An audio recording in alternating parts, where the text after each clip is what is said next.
welcome to Fish on Fridays. I'm Al McCauley, and today I want to talk to you about a saint that the church celebrates in the middle of Advent, right in the middle of December, which is just about the time I'm filming this episode.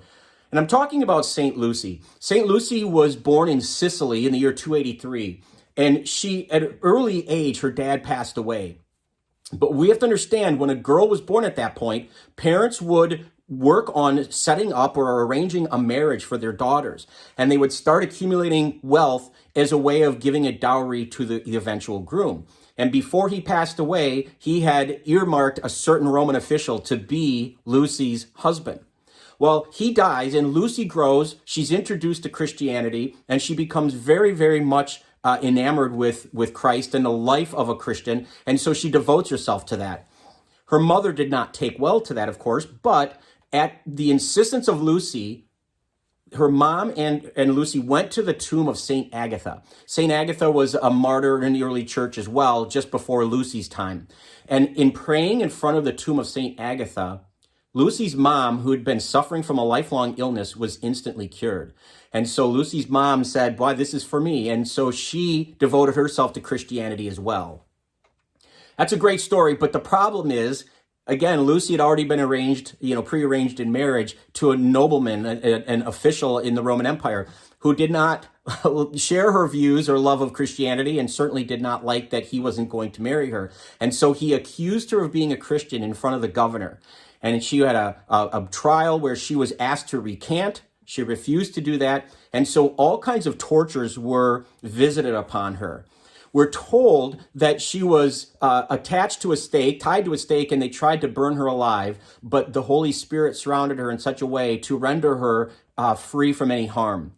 We're told that because her eyes were so beautiful, apparently, this is one of the legends about her, her eyes were so beautiful that they gouged or plucked her eyes out. But through her faith, Christ had restored them, and so that they were even more brilliant and more beautiful.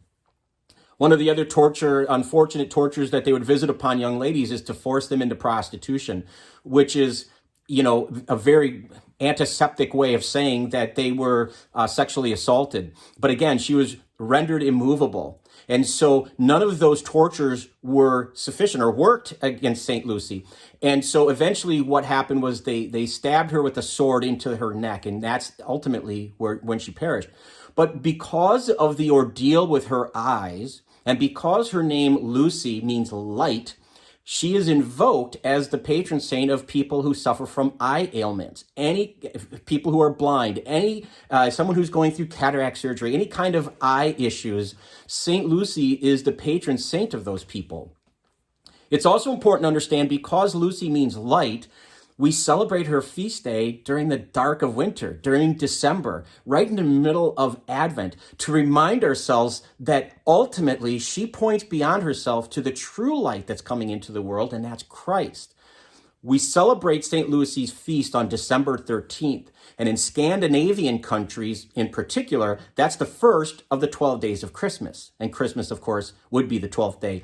But December 13th in Scandinavian countries is marked by great festivals and great to-dos, a lot of nice foods and fun stuff. And one young lady is always chosen to wear the Lucy lights, where she would wear a wreath on her head with candles.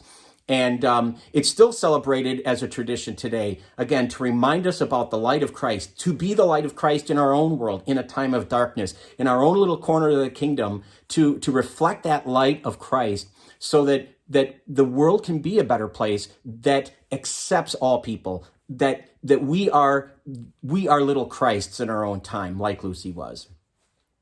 Thanks for watching. If you know anybody named Lucy, maybe you want to share this with them. If you know anybody who'd be interested, please, again, feel free to share it. Subscribe to our YouTube channel. We'd love that. We'd love to have you follow us on Facebook. But either way, please keep tuning in for more Fish on Fridays. Until next time, be good to each other, and God bless.